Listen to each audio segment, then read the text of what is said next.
श्री गणेशाय नमः। श्री जानकी वल्लभो विजते श्री रामचरित्र मानस। बरनि न जाय अनीति घोर निशाचर जो करही। रामा निशाचर जो करही। हिंसा पर अति प्रीति दीन के पाप ही कवनि मीति। सियावर राम जय जय राम। मेरे प्रभु राम जय जय राम। मास पारायण छठा विश्राम के आगे की कथा। पर राक्षस लोग जो घोर अत्याचार करते थे उसका वर्णन नहीं किया जा सकता। हिंसा पर ही जिनकी प्रीति है उनके पापों का क्या ठिकाना। पराये धन और पराई स्त्री पर मन चलाने वाले दुष्ट चोर और जुआरी बहुत बढ़ गए। लोग माता पिता और देवताओं को नहीं मानते थे और साधुओं की सेवा करना तो दूर रहा, उल्टे उनसे सेवा करवाते थे। श्री शिव जी कहते हैं कि हे भवानी, जिनके ऐसे आचरण हैं उन सब प्राणियों को राक्षस ही समझना। इस प्रकार धर्म के प्रति लोगों की अतिशय गलानी, अरुचि, अनास्था देखकर पृथ्वी अत्यंत भयभीत एवं व्याकुल हो गई। वह सोचने लगी कि पर्वतों, नदियों, समुद्र का बोझ मुझे इतना भारी नहीं जान पड़ता जितना भारी मुझे एक परद्रोही दूसरों का अनिष्ट करने वाला लगता है। पृथ्वी सारे धर्मों को विपरीत देख रही है, पर रावण से भयभीत हुई वह कुछ बोल नहीं रह सकती। अंत में हृदय में सोच विचार कर गौ का रूप धारण कर धरती वहां गई जहां सब देवता और मुनि छिपे थे। पृथ्वी ने रोकर उनको अपना दुख सुनाया, पर किसी से कुछ काम न बना। तब देवता, मुनि और गंधर्व सब मिलकर ब्रह्मा जी के लोक सत्यलोक को गए। भय और शोक से अत्यंत व्याकुल बेचारी पृथ्वी भी गौ का शरीर धारण किए हुए उनके साथ थी। ब्रह्मा जी सब जान गए। उन्होंने मन में अनुमान किया कि इसमें मेरा कुछ भी वश नहीं चलने का। तब उन्होंने पृथ्वी से कहा कि जिसकी तू दासी है वही अविनाशी हमारा और तुम्हारा दोनों का सहायक है। ब्रह्मा जी ने कहा, हे धरती, मन में धीरज धारण करके श्री हरि के चरणों का स्मरण करो।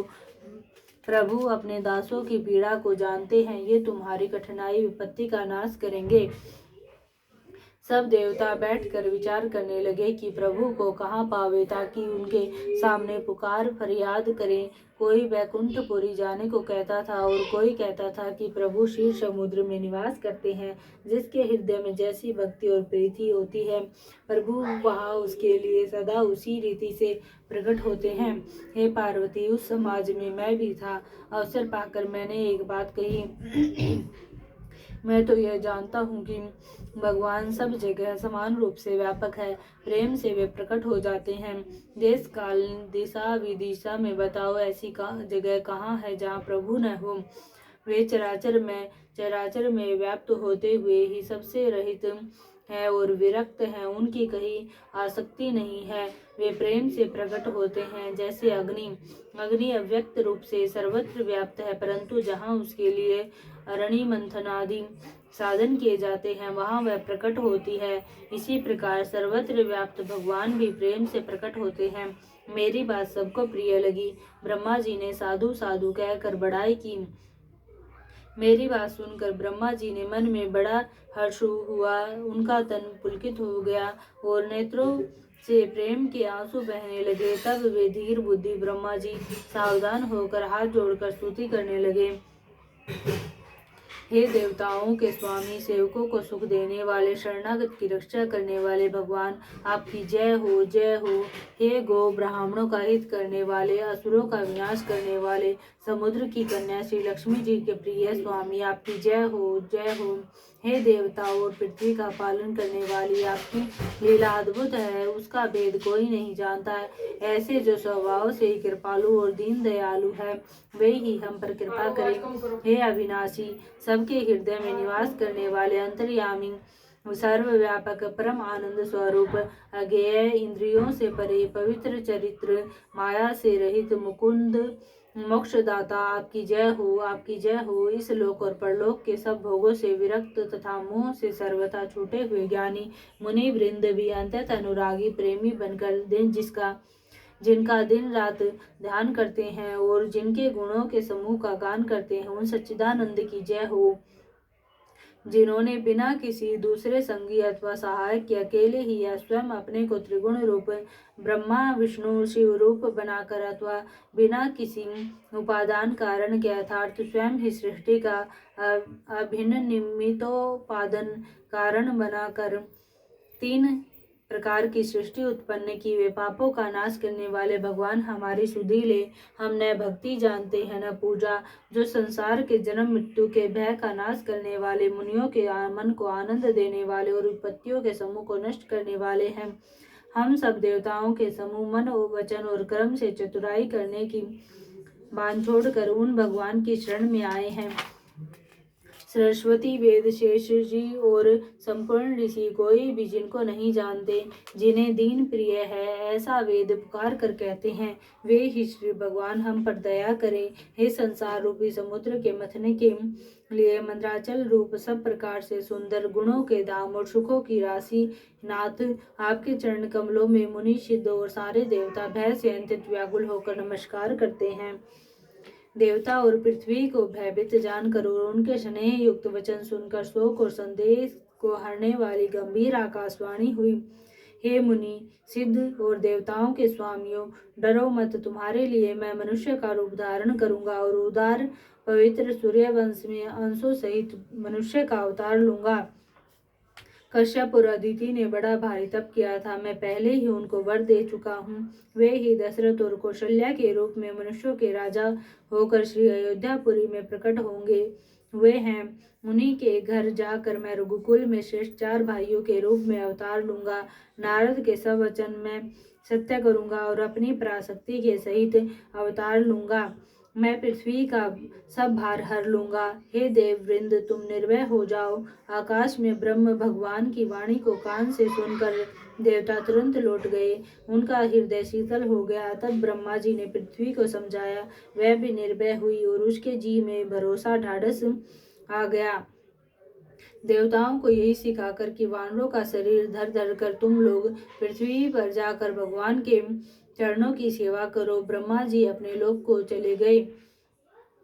सब देवता अपने अपने लोक को गए। पृथ्वी सहित सबके मन को शांति मिली। ब्रह्मा जी ने जो कुछ आज्ञा दी उससे देवता बहुत प्रसन्न हुए और उन्होंने वैसा करने में देर नहीं की। पृथ्वी पर उन्होंने वानर देह धारण की। उनमें अपार बल और प्रताप था। सभी सूरवीर थे। पर्वत वृक्ष और नख की उनके शस्त्र थे। वे धीर बुद्धि वाले वानर रूप देवता भगवान के आने की राह देखने लगे। वे वानर पर्वतों और जंगलों में जहां तहां अपनी अपनी सुंदर सेना बनाकर भरपूर छा गए। यह सब सुंदर चरित्र मैंने कहा। अब वह चरित्र सुनो जिसे बीच ही में छोड़ दिया था। अवधपुरी में रघुकुल शिरोमणि दशरथ नाम के राजा हुए, जिनका नाम वेदों में विख्यात है। वे धर्म धुरंधर, गुणों के भंडार और ज्ञानी थे। उनके हृदय में सारंग धनुष धारण करने वाले भगवान की भक्ति थी और उनकी बुद्धि भी उन्हीं में लगी रहती थी। उनकी कौशल्या आदि प्रिय रानियां सभी पवित्र आचरण वाली थी। वे बड़ी विनीत और पति के अनुकूल चलने वाली थी और श्री हरि के चरण कमलों में उनका दृढ़ प्रेम था। एक बार राजा के मन में बड़ी ग्लानि हुई कि मेरे पुत्र नहीं है। राजा तुरंत ही गुरु के घर गए और चरणों को प्रणाम कर बहुत ही विनय की। राजा ने अपना सारा दुख सुख गुरु को सुनाया। गुरु वशिष्ठ जी ने उन्हें बहुत प्रकार से समझाया और कहा, धीरज धरो, तुम्हारे 4 पुत्र होंगे जो तीनों लोकों में प्रसिद्ध और भक्तों के भय को हरने वाले होंगे। वशिष्ठ जी ने श्रृंगी ऋषि को बुलवाया और उनसे शुभ पुत्र कामेष्टि यज्ञ कराया। मुनि के भक्ति सहित आहुतियां देने पर अग्निदेव हाथ में चरु हविष्यान्न खीर लिए प्रकट हुए और दशरथ से बोले, वशिष्ठ ने हृदय में जो कुछ विचारा था, तुम्हारा वह सब काम सिद्ध हो गया। हे राजन, अब तुम जाकर इस हविष्यान्न पायस को जिसको जैसा उचित हो वैसा भाग बनाकर बांट दो। तदंतर अग्निदेव सारी सभा को समझाकर अंतर्ध्यान हो गए। राजा परमानंद में मगन हो गए। उनके हृदय में हर्ष समाता न था। उसी समय राजा ने अपनी प्यारी पत्नियों को बुलाया। कौशल्या आदि सब रानियां वहां चली आई। राजा ने पायस का आधा भाग कौशल्या को दिया और शेष आधे के 2 भाग किए। वह उनमें से एक भाग राजा ने केकई को दिया। शेष जो बच रहा उसके फिर 2 भाग हुए और राजा ने उनको कौशल्या और केकई के हाथ पर रखकर अर्थात उनकी अनुमति लेकर और इस प्रकार उनका मन प्रसन्न करके सुमित्रा को दिया। इस प्रकार सब स्त्रियां गर्भवती हुई। वे हृदय में बहुत हर्षित हुई। उन्हें बड़ा सुख मिला। जिस दिन से श्री हरि लीला से ही गर्भ में आए, सब लोगों में सुख और संपत्ति छा गई। शोभाशील और तेज की खान बनी हुई सब रानियां महल में सुशोभित हुई। इस प्रकार कुछ समय सुखपूर्वक बीता और वह अवसर आ गया जिसमें प्रभु को प्रकट होना था। योग, लग्न, ग्रह, वार और तिथि सभी अनुकूल हो गए। जड़ और चेतन सब हर्ष से भर गए, क्योंकि श्री राम का जन्म सुख का मूल है। जोग, लगन, ग्रह, वार, तिथि सकल भय अनुकूल, रामा सकल भय अनुकूल। चर अरु अचर हर्ष जोत, राम जन्म सुख मूल। सियावर राम जय जय राम, मेरे प्रभु राम जय जय राम। पवित्र चैत्र का महीना था। नवमी तिथि थी, शुक्ल पक्ष और भगवान का प्रिय अभिजीत मुहूर्त था। दोपहर का समय था। न बहुत सर्दी थी न धूप गर्मी थी। वह पवित्र समय सब लोगों को शांति देने वाला था। शीतल मंद और सुगंधित पवन बह रहा था। देवता हर्षित थे और संतों के मन में बड़ा चाव था। वन फूले हुए थे, पर्वतों के समूह मणियों से जगमगा रहे थे और सारी नदियां अमृत की धारा बहा रही थी। जब ब्रह्मा जी ने वह भगवान के प्रकट होने का अवसर जाना, तब उनके समेत सारे देवता विमान सजा सजा कर चले। निर्मल आकाश देवताओं के समूहों से भर गया। गंधर्वों के दल गुणों का गान करने लगे और सुंदर अंजलियों से में सजा सजा कर पुष्प बरसाने लगे। आकाश में घमाघम नगाड़े बजने लगे। नाग, मुनि और देवता स्तुति करने लगे और बहुत प्रकार से अपनी अपनी सेवा उपहार भेंट करने लगे। देवताओं के समूह विनती करके अपने अपने लोक में जा पहुँचे। समस्त लोगों को शांति देने वाले जगदाधार प्रभु प्रकट हुए। भय प्रगट कृपाला, दीन दयाला, कौशल्या हितकारी, हर्षित महतारी, मुनि मनहारी, अद्भुत रूप विचारी।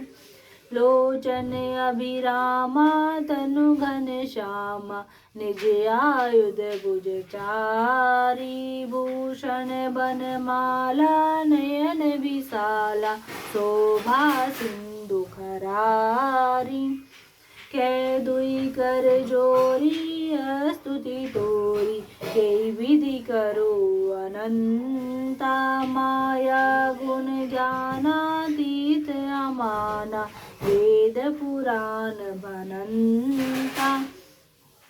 करुणा सुख सागर, सब गुण आगर, जेहि गावहि श्रुति संता। सोम महित लागी, जन अनुरागी, भयउ प्रगट श्रीकंता। ब्रह्मांड निकाया, निर्मित माया, रोम रोम प्रतिवेद कहे, मम उर सोवासी, यह उपहासी, सुनत धीर मति थीर न रही। उपजा जब ज्ञाना, प्रभु मुस्काना, चरित बहुत विधि हीन चही। कही कथा सुहाई, मातु बुझाई, जेहि प्रकार सुत प्रेम लही। माता पुनि बोली, सोमति डोली, तजहु तात यह रूपा। कीजे शिशु लीला, अति प्रिय शीला, यह सुख परम अनूपा। सुनि वचन सुजाना, रोदन ठाना, होई बालक सुर भूपा। यह चरित जे गावहि, हरि पद पावै, तेन परई भवतूपा। विप्रधेनु सुर संत हित लीना, मनुज अवतार, रामालीन मनुज अवतार। निज इच्छा निर्मित तनु, श्री माया गुण गोपार। सियावर राम जय जय राम, मेरे प्रभु राम जय जय राम। अर्थात तीनों पर दया करने वाले कौशल्या जी के हितकारी कृपालु प्रभु प्रकट हुए। मुनियों के मन को हरने वाले उनके अद्भुत रूप का विचार करके माता हर्ष से भर गई। नेत्रों को आनंद देने वाला मेघ के समान श्याम शरीर था। चारों भुजाओं में अपने खास आयुध धारण किए हुए थे। दिव्य आभूषण और वनमाला पहने थे। बड़े बड़े नेत्र थे। इस प्रकार शोभा के समुद्र तथा खर राक्षस को मारने वाले भगवान प्रकट हुए। दोनों हाथ जोड़कर माता कहने लगी, हे अनंत, मैं किस प्रकार तुम्हारी स्तुति करूं? वेद और पुराण तुमको माया गुण और ज्ञान से परे और परिमाण रहित बतलाते हैं। श्रुतियाँ और संत जन दया और सुख का समुद्र, सब गुणों का धाम कहकर जिनका गान करते हैं, वही भक्तों पर प्रेम करने वाले लक्ष्मीपति भगवान मेरे कल्याण के लिए प्रकट हुए हैं। वेद कहते हैं कि तुम्हारे प्रत्येक रोम में माया के रचे हुए अनेकों ब्रह्मांडों के समूह भरे हैं। वे तुम मेरे गर्भ में रहे। इस हंसी की बात के सुनने पर धीर विवेकी पुरुषों की बुद्धि भी स्थिर नहीं रहती, विचलित हो जाती है। जब माता को ज्ञान उत्पन्न हुआ तब प्रभु मुस्कुराए। वे बहुत प्रकार के चरित्र करना चाहते हैं, अतः उन्होंने पूर्व जन्म की सुंदर कथा कहकर माता को समझाया, जिससे उन्हें पुत्र का वात्सल्य प्रेम प्राप्त हो, भगवान के पद प्रति पुत्र भाव हो जाए। माता की वह बुद्धि बदल गई। तब वह फिर बोली, हे तात, यह रूप छोड़कर अंतत प्रिय बाल लीला करो। मेरे लिए यह सुख परम अनुपम होगा। माता का यह वचन सुनकर देवताओं के स्वामी सुजान भगवान ने बालक रूप होकर रोना शुरू कर दिया। तुलसीदास जी कहते हैं, जो इस चरित्र का गान करते हैं वे श्री हरि का पद पाते हैं और फिर संसार रूपी कूप में नहीं गिरते। ब्राह्मण, गो, देवता और संतों के लिए भगवान ने मनुष्य का अवतार लिया। वे अज्ञानमयी मलिना माया और उसके गुण सत्य, रज, तम और बाहरी तथा भीतरी इंद्रियों से परे हैं। उनका दिव्य शरीर अपनी इच्छा से ही बना है, किसी कर्म बंधन से परवश होकर त्रिगुणात्मक भौतिक पदार्थों के द्वारा नहीं। बच्चे के रोने की बहुत ही प्यारी ध्वनि सुनकर सब रानियां उतावली होकर दौड़ी चली आई। दासियां हर्षित होकर जहां तहां दौड़ी। सारे पुरवासी आनंद में मग्न हो गए। राजा दशरथ की जी पुत्र का जन्म कानों से सुनकर मानो ब्रह्मानंद में समा गए। मन में अतिशय प्रेम है, शरीर पुलकित हो गया, आनंद में अधीर हुई, बुद्धि को धीरज देकर और प्रेम में स्थिर हुए। शरीर को संभाल कर वे उठना चाहते हैं। जिनका नाम सुनने से ही कल्याण होता है, वही प्रभु मेरे घर आए हैं। यह सोचकर राजा का मन परम आनंद से पूर्ण हो गया। उन्होंने बाजे वालों को बुलाकर कहा कि बाजा बजाओ। गुरु वशिष्ठ जी के पास बुलावा गया। वे ब्राह्मणों को साथ लिए राजद्वार पर आए। उन्होंने जाकर अनुपम बालक को देखा, जो रूप की राशि है और जिसके गुण कहने से समाप्त नहीं होते। नंदी मुख सराध करी, जात करम सब कीन, रामा जात करम सब कीन, हाटक देनु बसन मनी, नृप विप्रहन कह दीन, सियावर राम जय जय राम, मेरे प्रभु राम जय जय राम।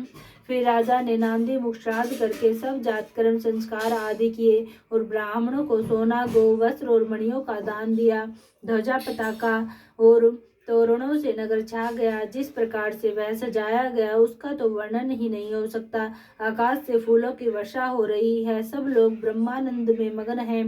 स्त्रियां झुंड की झुंड मिलकर चली। स्वाभाविक श्रृंगार किए ही वे उठ दौड़ी। सोने का कलश लेकर थालों में मंगल द्रव्य भरकर गाती हुई राजद्वार में प्रवेश करती है। वे आरती करके निछावर करती है और बार बार बच्चे के चरणों पर गिरती है। मागध, सूत, बंदीजन और गवैये रघुकुल के स्वामी के पवित्र गुणों का गान करते हैं। राजा ने सब किसी को भरपूर दान दिया। जिसने पाया उसने भी नहीं रखा, लुटा दिया। नगर की सभी गलियों के बीच बीच में कस्तूरी, चंदन और केसर की कीच मच गई। ग्रह ग्रह बाज बदाओ, शुभ प्रगटे सुषमा कंद, रामा शुभ प्रगटे सुषमा कंद, हरसवंत सब जहाँ तहाँ, नगर नारी नर वृंद, सियावर राम जय जय राम, मेरे प्रभु राम जय जय राम। घर घर मंगल में बधावा बजने लगा, क्योंकि शोभा के मूल भगवान प्रकट हुए हैं। नगर के स्त्री पुरुषों के झुंड जहाँ तहाँ आनंद मगन हो रहे हैं। कैकेयी और सुमित्रा इन दोनों ने भी सुंदर पुत्रों को जन्म दिया। उस सुख संपत्ति, समय और समाज का वर्णन सरस्वती और सर्पों के राजा शेष जी भी नहीं कर सकते। अवधपुरी इस प्रकार सुशोभित हो रही है, मानो रात्रि प्रभु से मिलने आई हो, और सूर्य को देखकर मानो मन में सकुचा गई हो, परंतु फिर भी मन में विचार कर वह मानो संध्या बनकर रह गई हो। अगर की धूप का बहुत सा धुआं मानो संध्या का अंधकार है, और जो अबीर उड़ रहा है वह उसकी ललाई है। महलों में जो मणियों के समूह है वे मानो तारागण है। राजमहल का जो कलश है वही मानो श्रेष्ठ चंद्रमा है। राजभवन में जो अति कोमल वाणी से वेद ध्वनि हो रही है वही मानो समय से समय अनुकूल सनी हुई पक्षियों की चहचहाट है। यह कौतुक देखकर सूर्य भी अपनी चाल भूल गए।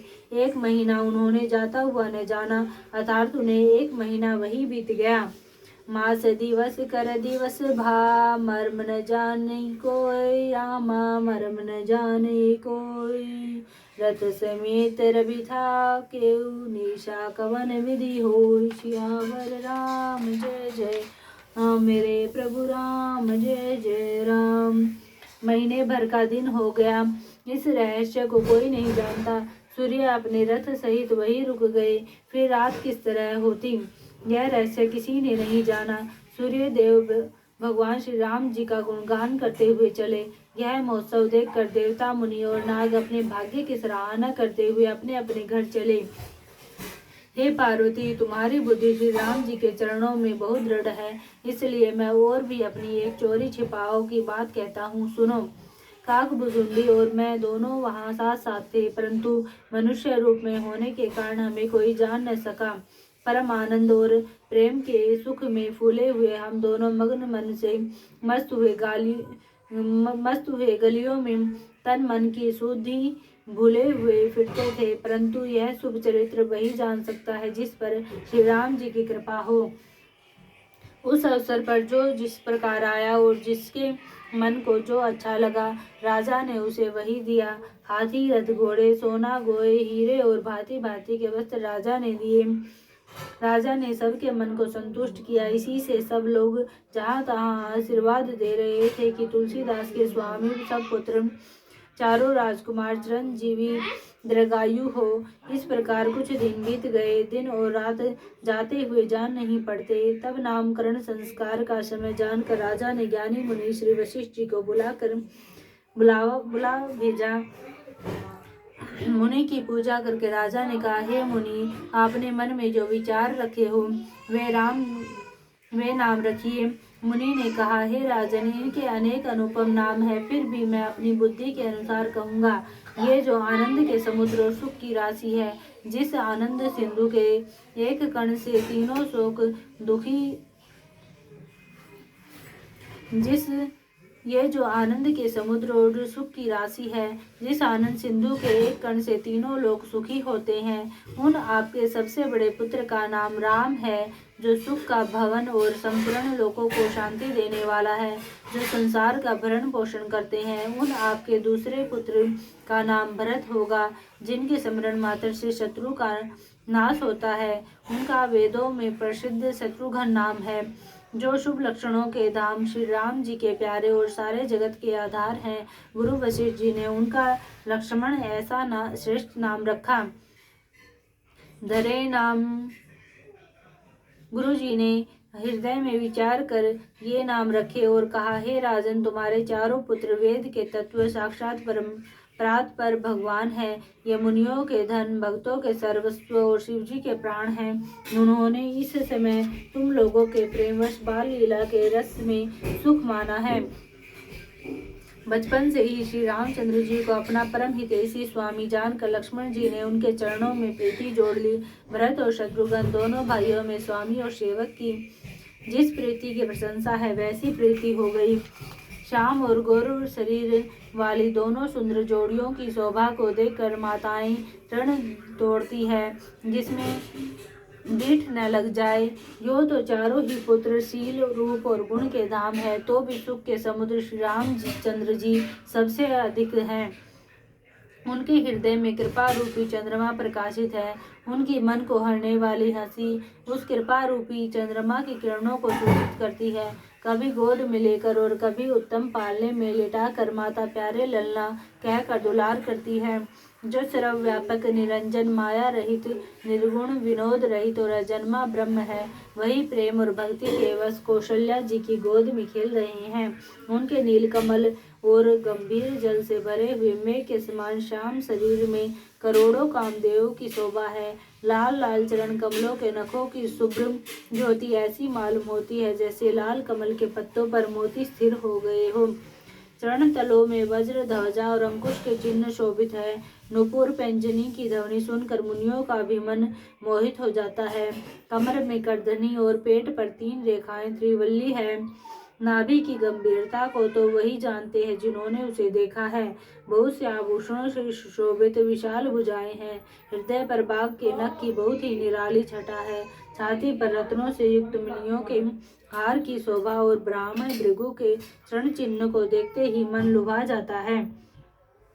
कंठ संग के समान उतार चढ़ाव वाला 3 रेखाओं से सुशोभित है और ठोड़ी बहुत ही सुंदर है। मुख पर असंख्य कामदेवों की छटा छा रही है। 2-2 सुंदर दंतुलियां हैं। लाल लाल होठ है। नासिका और तिलक के सौंदर्य का तो वर्णन ही कौन कर सकता है। सुंदर कान और बहुत ही सुंदर गाल है। मधुर तोतले शब्द बहुत ही प्यारे लगते हैं। जन्म के समय से रखे हुए चिकने और घुंघराले बाल हैं, जिनको माता ने बहुत प्रकार से बनाकर संवार दिया है। शरीर पर पीली झगुली पहनाई हुई है। उनका घुटनों और हाथों के बल चलना मुझे बहुत ही प्यारा लगता है। उनके रूप का वर्णन वेद और शेष जी भी नहीं कर सकते। उसे वही जानता है जिसने कभी सौपन में भी देखा हो।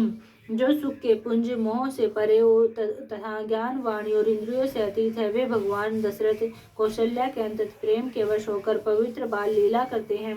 इस प्रकार संपूर्ण जगत के माता पिता श्री राम जी अवधपुर के निवासियों को सुख देते हैं, जिन्होंने श्री रामचंद्र जी के चरणों में प्रीति जोड़ी है। हे भवानी, उनकी यह प्रत्यक्ष गति है कि भगवान उनके प्रेम वश बाल लीला यह प्रत्यक्ष गति है कि भगवान उनके प्रेम वश बाल लीला करके उन्हें आनंद दे रहे हैं। श्री रघुनाथ जी से विमुख रहकर मनुष्य चाहे करोड़ों उपाय करे, परंतु उसका संसार बंधन कौन छुड़ा सकता है। जिसने सब चराचर जीवों को अपने वश में कर रखा है, वह माया भी प्रभु से भय खाती है। भगवान उस माया को बहुओं के इशारे पर नचाते हैं। ऐसे प्रभु को छोड़कर कहो और किसका भजन किया जाए। मन वचन और कर्म से चतुराई छोड़कर भजते ही श्री रघुनाथ जी कृपा करेंगे। इस प्रकार से प्रभु श्री रामचंद्र जी ने बाल क्रीड़ा की और समस्त नगरवासियों को सुख दिया। कौशल्या जी कभी उन्हें गोद में लेकर हिलाती डुलाती और कभी पालने में लिटाकर झुलाती थी। प्रेम में मग्न कौशल्या जी रात और दिन का बीतना नहीं जानती थी। पुत्र के स्नेह वश माता उनके बाल चरित्रों का गान किया करती। एक बार माता ने श्री रामचंद्र जी को स्नान कराया और श्रृंगार करके पालने पर पौड़ा दिया। फिर अपने कुल के इष्ट देव भगवान की पूजा के लिए स्नान किया। पूजा करके नैवेद्य चढ़ाया और स्वयं वहां गई जहां रसोई बनाई गई थी। फिर माता वही पूजा के स्थान में लौट आई और वहां आने पर पुत्र को इष्ट देव भगवान के लिए चढ़ाए हुए नैवेद्य का भोजन करते देखा। माता भयभीत होकर पालने में सोया था, यहाँ किसने लाकर बैठा दिया। इस बात से डर कर पुत्र के पास गई तो वहाँ बालक को सोया हुआ देखा। फिर पूजा स्थान में लौटकर देखा कि वही पुत्र वहाँ भोजन कर रहा है। उनके हृदय में कंपन होने लगा और मन को धीरज नहीं होता। वह सोचने लगी कि यहाँ और वहाँ मैंने 2 बालक देखे, यह मेरी बुद्धि का भ्रम है या कोई और विशेष कारण है। प्रभु श्री रामचंद्र जी ने माता को घबराई हुई देखकर मधुर मुस्कान से हंस दिया। फिर उन्होंने माता को अपना अखंड अद्भुत रूप दिखलाया, जिसके एक एक रोम में करोड़ों ब्रह्मांड लगे हुए हैं। अगणित सूर्य चंद्रमा शिव ब्रह्मा, बहुत से पर्वत नदियाँ समुद्र पृथ्वी वन काल कर्म गुण ज्ञान और स्वभाव देखे और वे पदार्थ भी देखे जो कभी सुने भी न थे।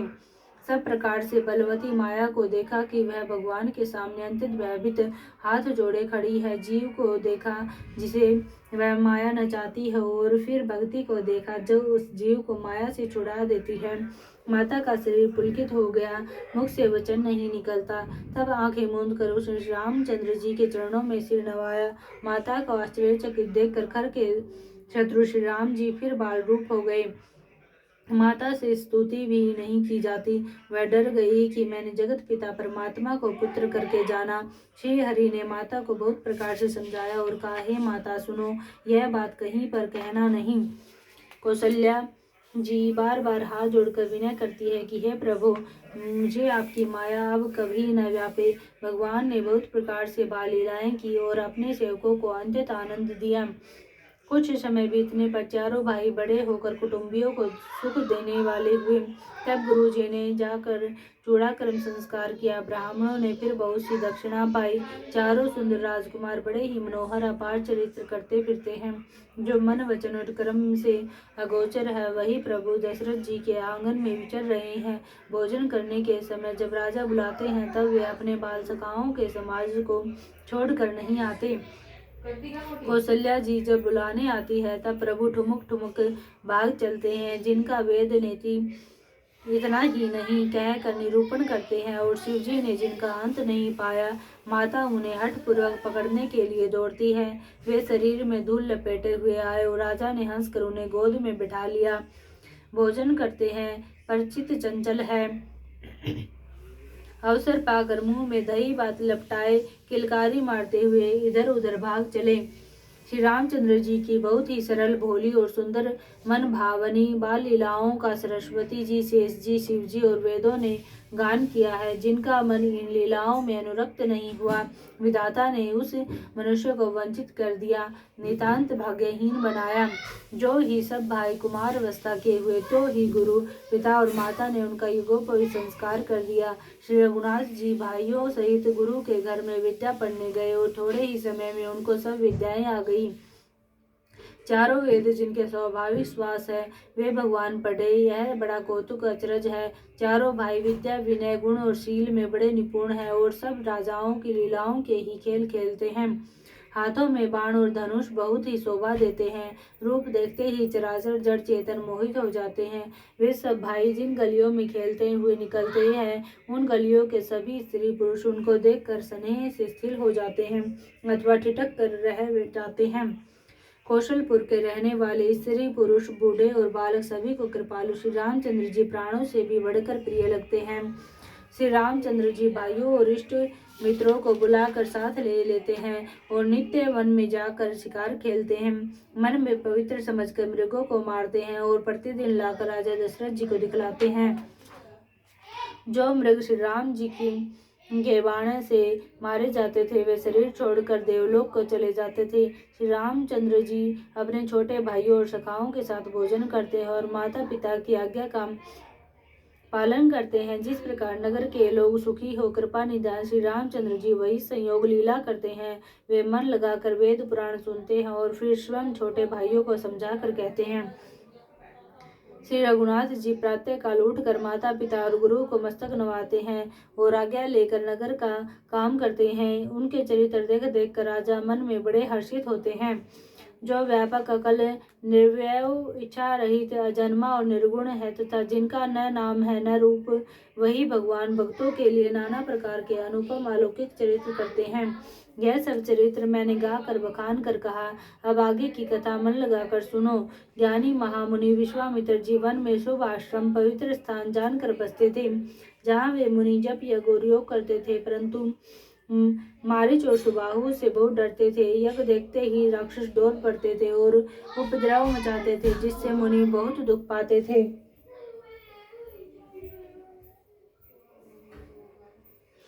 गादी के पुत्र विश्वामित्र जी के मन में चिंता छा गई कि ये पापी राक्षस भगवान के मारे बिना न मरेंगे। तब श्रेष्ठ मुनि ने मन में विचार किया कि प्रभु ने पृथ्वी का भार हरने के लिए अवतार लिया है। इसी बहाने जाकर मैं उनके चरणों का दर्शन करूं और विनती करके दोनों भाइयों को ले आऊं। आहा, जो ज्ञान, वैराग्य और सब गुणों के धाम है, उन प्रभु को मैं नेत्र भरकर देखूंगा। बहुत प्रकार से मनोरथ करते हुए जाने में देर नहीं लगी। सरयू जी के जल में स्नान करके वे राजा के दरवाजे पर पहुंचे। राजा ने जब मुनि का आना सुना तब वे ब्राह्मणों के समाज को साथ लेकर मिलने गए और दंडवत करके मुनि का सम्मान करते हुए उन्हें लाकर अपने आसन पर बैठाया। चरणों को धोकर बहुत पूजा की और कहा, मेरे समान धन्य आज दूसरा कोई नहीं है। फिर अनेक प्रकार के भोजन करवाए, जिससे श्रेष्ठ मुनि ने अपने हृदय में बहुत ही हर्ष प्राप्त किया। फिर राजा ने चारों पुत्रों को मुनि के चरणों पर डाल दिया, उनसे प्रणाम कराया। श्री रामचंद्र जी को देखकर मुनि अपनी देह की सुधि भूल गए। वे श्री राम जी के मुख की शोभा देखते ही ऐसे मग्न हो गए मानो चकोर पूर्ण चंद्रमा को देखकर लुभा गया हो। तब राजा ने मन में हर्षित होकर ये वचन कहे, हे मुनि, इस प्रकार कृपा तो आपने कभी नहीं की। आज किस कारण से आपका शुभागमन हुआ, कहिए, मैं उसे पूरा करने में देर नहीं लगाऊंगा।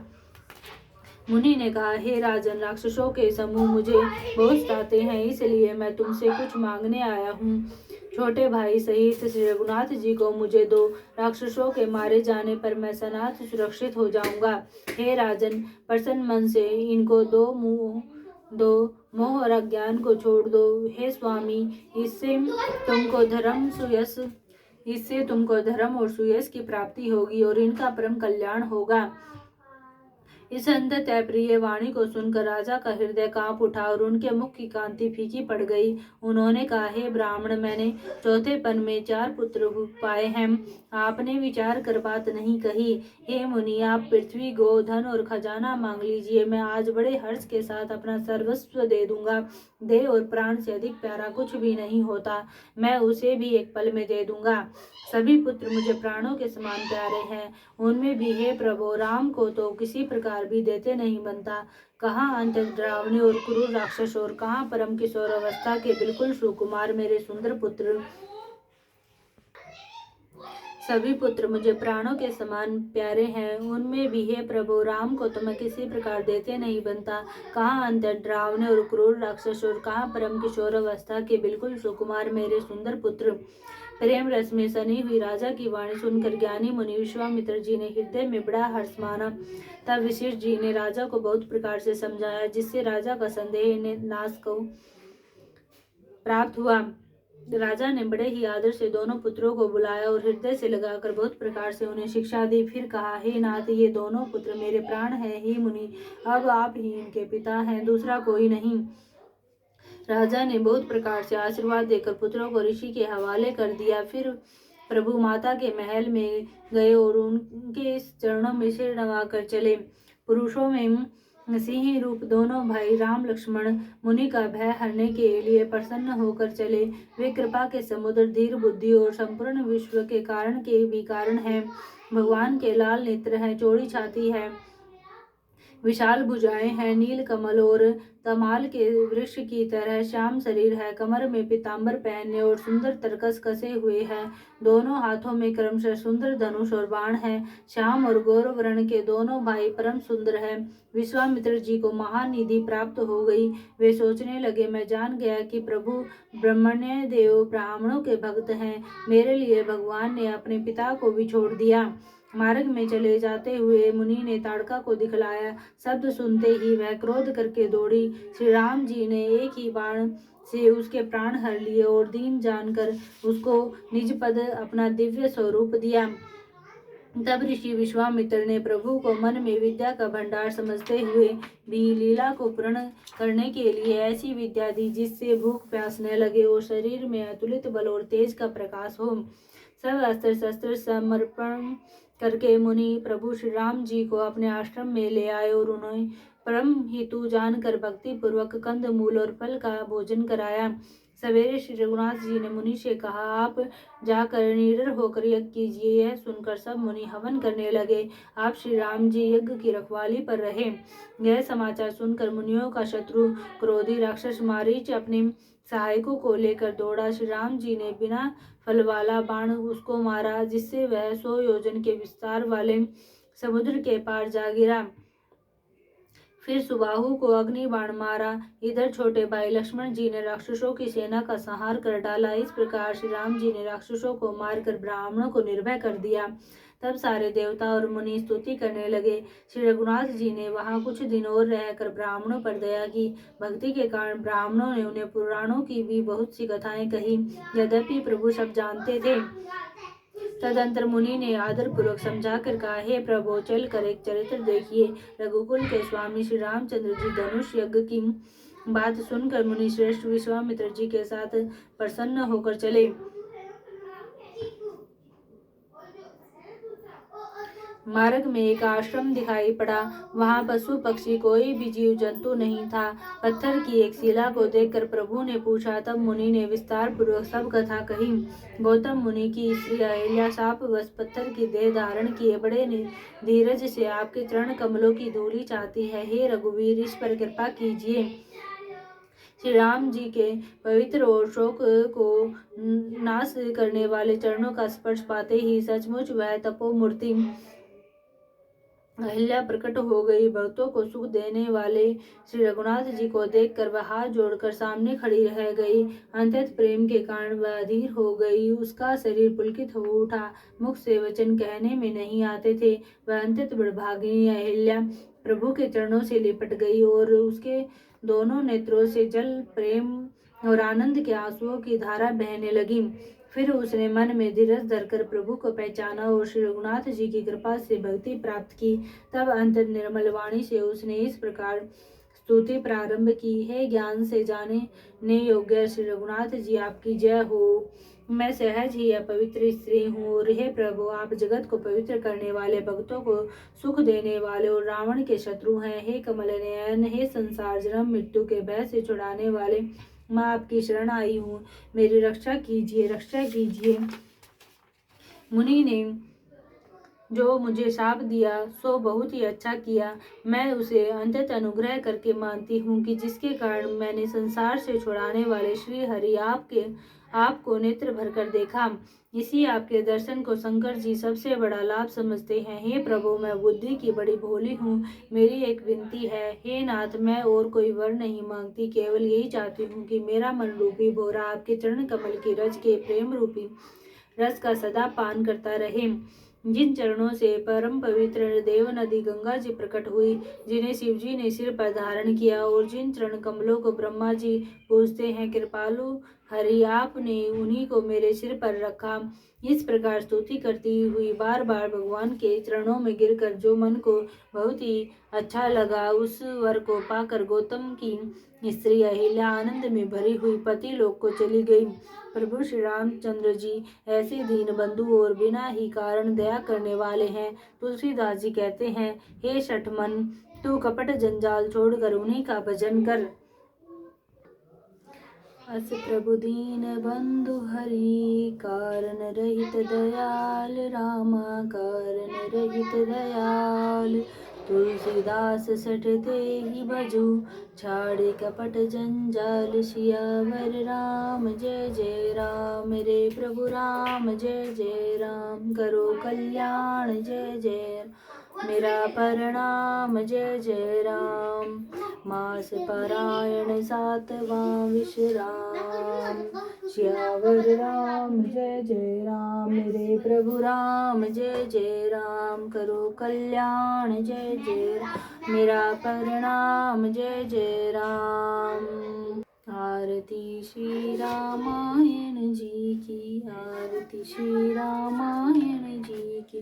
कीरति कलित ललित श्रिय पी की, गावत ब्रह्मादिक मुनि नारद। बाल्मीकि विज्ञान विशारद, सुख सनकादिक शेष सारद। भरणी पवन सुत कीर्तिनी की, आरती श्री रामायण जी की। गावत वेद पुराण अष्टदश छौ, शास्त्र सब ग्रंथन को रस। मुनि जनधन संतन को सरवस, सार अंश सम्मत सब ही की। आरती श्री रामायण जी की। गावत संतत शंभु भवानी, अरुघट संभव मुनि विज्ञानी। व्यास आदि कवि वर्ज बखानी, काग भुसुंडी गरुड़ के ही की। आरती श्री रामायण जी की। कलिमल हरनि विषय रस फीकी, सुभग सिंगार मुक्ति जुगती की। दलन रोग भव मुरी अमी की, तात मात सब विधि तुलसी की। आरती श्री रामायण जी की। कीरति कलित ललित सिय पी की। आरती श्री रामायण जी की। कीरति कलित ललित सिय पी की। आरती श्री रामायण जी की। कीरति कलित ललित सिय पी की। सियावर राम जय जय राम, मेरे प्रभु राम जय जय राम। करो कल्याण जय जय राम, मेरा प्रणाम जय जय राम।